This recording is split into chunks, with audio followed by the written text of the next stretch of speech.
کوئی شہادت نہیں ہوئی، کوئی آپ پر ظلم اور جبر نہیں ہوا، سارا جھوٹ اور اس جو ہے منافقت کا پلندہ ہے، بغض صحابہ کے سوا، اور اس میں کچھ ہے ہی نہیں، اس کے اندر کوئی اور چیز نہیں۔ حضرت سیدہ پاک سے تمام صحابہ والہانہ محبت کرتے تھے، جیسا عشق انہیں حضور سے تھا اس کی جھلک حضرت سیدہ پاک رضی اللہ تعالیٰ عنہ کی محبت میں نظر آتی۔ باقی مخالفین کا چیونٹی کو ہاتھی بنانا، ذرے کو پہاڑ ثابت کرنا، یہ ان کا وتیرہ رہا ہے، یہ ان کا طریقہ رہا ہے۔ ان کے آپس کے تعلقات، آپس کی معمولی رنجش کو بھی خونی دشمنی بنا کر عوام کے سامنے پیش کرنا اور لوگوں کے سامنے بیان کرنا، یہ ان کا وتیرہ رہا ہے، وہ آج تک ہے، اور یہ رہے گا بھی، یہ رہے گا بھی، یہ کوئی بڑی بات نہیں ہے۔ رسول اللہ صلی اللہ علیہ وسلم کے وصال اقدس کے بعد جب آپ علیل ہوئیں، آپ کی خدمت پر حضرت اسماء بنت عمیش مامور تھی۔ حضور صلی اللہ علیہ وسلم کی لفت جگر کی تیمارداری، آپ کی دیکھ بھال اور خدمت کے لیے حضرت اسماء بنت امیس، یہ کون ہے؟ اسماء بنت امیس پہلے تو حضرت جعفر بن ابی طالب کے نکاح میں تھیں، پھر حضرت جعفر کی شہادت ہو گئی، اس کے بعد پھر یہ حضرت ابو بکر صدیق رضی اللہ تعالیٰ عنہ کے نکاح میں آئیں، آپ حضرت ابو بکر صدیق کے نکاح میں آئیں، اور اس وقت آپ حضرت صدیق اکبر کے نکاح میں تھیں، کیونکہ حضرت جعفر کی شہادت تو حضور کی حیات ظاہری میں ہی ہو گئی تھی، اور ان کے بعد پھر حضرت صدیق اکبر کے نکاح میں آئیں۔ تو جو مخالفت بیان کی جاتی ہے نعوذ باللہ کہ حضرت ابو بکر صدیق نے یہ کر دیا وہ کر دیا، کیا اس شخص کی بیوی حضرت سیدہ خاتون جنت کی خدمت پر معمور ہوگی، دیکھ بھال پر، تیمارداری پر معمور ہوگی؟ کیا یہ سب کچھ نعوذ باللہ ایسے جبرن کیا جا رہا تھا؟ شیر خدا بے باس لاچار مجبور پڑے ہوئے تھے، ان کے اختیار میں کچھ نہیں تھا؟ ایسا کچھ بھی نہیں ہوا۔ جو دوسرا رخ بیان کیا جاتا اس میں کوئی حقیقت ہے ہی نہیں، یہ تو محبت کی باتیں، یہ تو ان کے آپس میں تعلق اور پیار کی باتیں، پیار کی وجہ سے یہ سارا کچھ تھا، محبت کی وجہ سے، اس قربت کی وجہ سے سارا کچھ تھا جو ان حضرت صدیق اکبر کے خاندان کو رسول اللہ کے ساتھ تھی، رسول اللہ کے ساتھ جو تعلق تھا۔ بھئی پہلے کون سا یہ کوئی الگ تھے؟ حضرت سیدہ عائشہ تو صدیقہ حضور کی زوجہ ہے، ام المومنین ہے، صدیق اکبر کی بیٹی ہیں،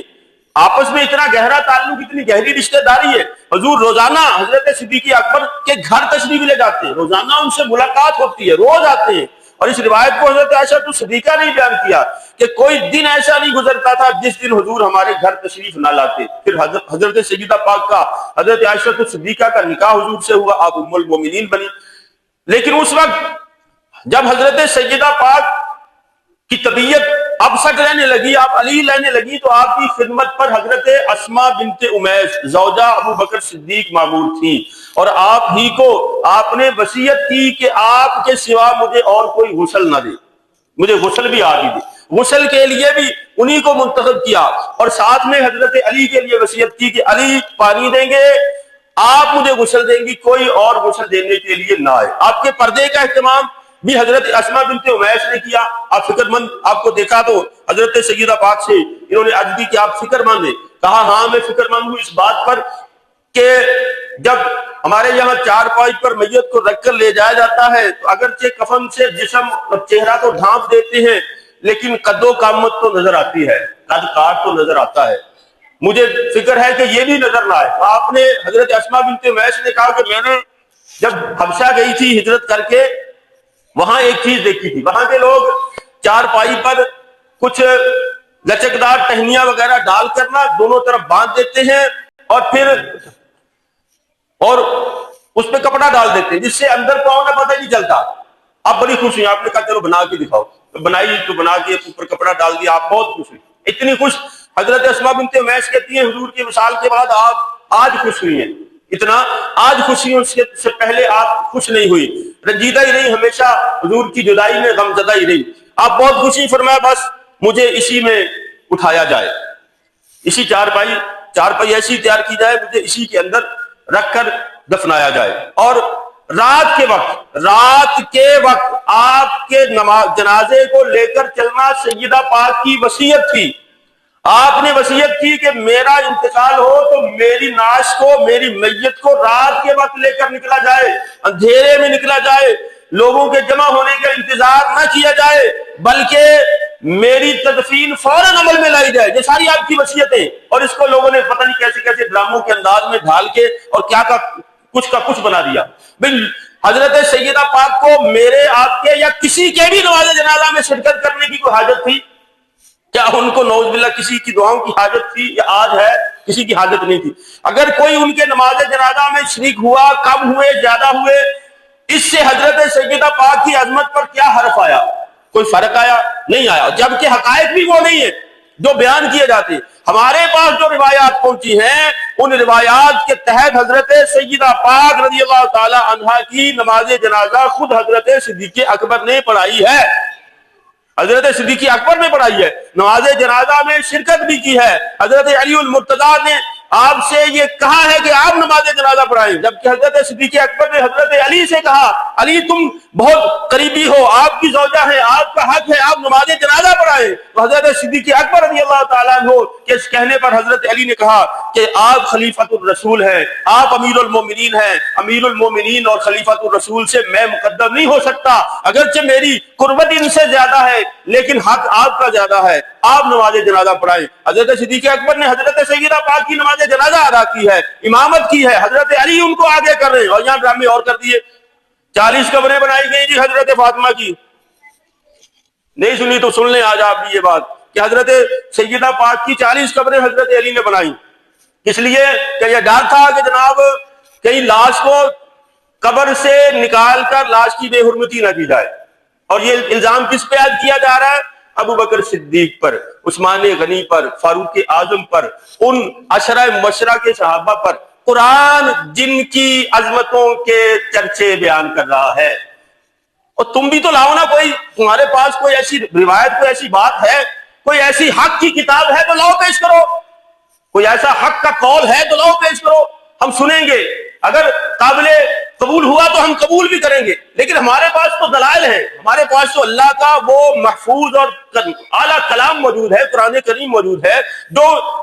صحابہ کی عظمت کو بیان کر رہا ہے، اور تم یہ باتیں کر کے تو صحابہ کی عظمت کو داغدار کرنا چاہتے ہو، بلکہ ایسا تو کوئی بدترین منافق اور بدترین کافر بھی نہ کرے جو تم ان کی طرف منسوب کرنا چاہتے ہو، جو ان سے ثابت کرنا چاہتے ہو۔ ایسا تو کبھی رسول اللہ کے صحابہ نے اپنے دشمنوں سے بھی نہیں کیا،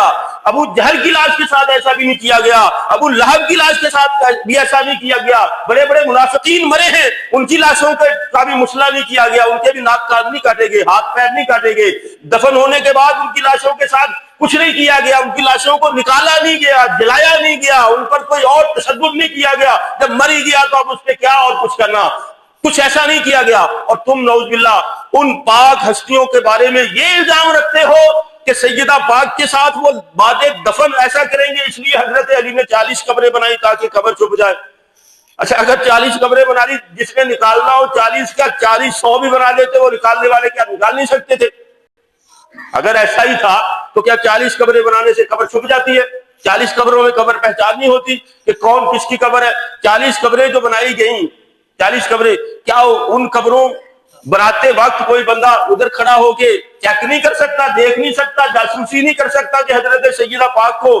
کس قبر میں دفن کیا جا رہا ہے؟ کوئی بغیر سر پیر کے کوئی جھوٹ تو ایسا بولو جو کسی طرح قابل قبول ہو۔ حضرت سیدہ پاک رضی اللہ تعالی عنہا کا وصال طبعی ہوا ہے، آپ کی کوئی شہادت نہیں ہوئی، آپ پر کوئی ظلم و جبر ہرگز نہیں ہوا۔ یاد رکھیں یہ دین کو بگاڑنے کی ایک سازش ہے، اور ان لوگوں کی ہے۔ اللہ کی قسم منبر رسول پر بیٹھ کر حق بیانی کے سوا میں کوئی بات نہیں کرتا، حق بات کر رہا ہوں کہ ان لوگوں جنہوں نے صحابہ کرام پر انگلیاں اٹھائیں، ان کی دلیلیں آج اللہ کے منکر بھی اٹھا کے لا رہے ہیں۔ ملحد لوگ ان سے دلیل پکڑتے ہیں، بے ایمان منافق لوگ ان لوگوں سے، ان کی کتابوں سے دلیلیں پکڑ کے لاتے ہیں کہ یہ دیکھو تمہاری کتابوں میں، یہ دیکھو تمہاری کتابوں میں یہ لکھا ہوا ہے۔ تمہارے تو دین میں کوئی پکا تھا ہی نہیں، تمہارے نبی تو 23 سال محنت کرتے رہے، 23 سال کی محنت کے بعد وہ 3-4 بندوں کے سوا کسی کو مسلمان ہی نہ کر سکے، تمہارے نبی کو تو کچھ پتا نہیں تھا، یا دوسرے منافقین ٹولے سے دلیلیں پکڑ کے لاتے ہیں نبی کی بے بسی ثابت کرنے کے لیے۔ کہتے ہیں دیکھو ہمارے عیسیٰ علیہ السلام تو گھر میں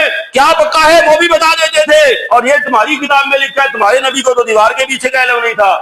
نعوذ باللہ، یہ دلیل ہے۔ ہم یہ کہتے ہیں یہ بھی جھوٹے وہ بھی جھوٹے، رسول اللہ بھی سچے، ان کے صحابہ بھی سچے، ان کا دین بھی سچا، ان کی کتاب بھی سچی، رسول اللہ کا علم بھی بے مثال، رسول اللہ کی آل بھی بے مثال، رسول اللہ پر اترنے والی کتاب بھی بے مثال، اور رسول اللہ کے تمام اصحاب بھی بے مثال ہیں، ان کی مثال نہیں۔ ہم جھوٹوں کے پیچھے نہیں جاتے، آؤ ہمارے ساتھ بات کرو،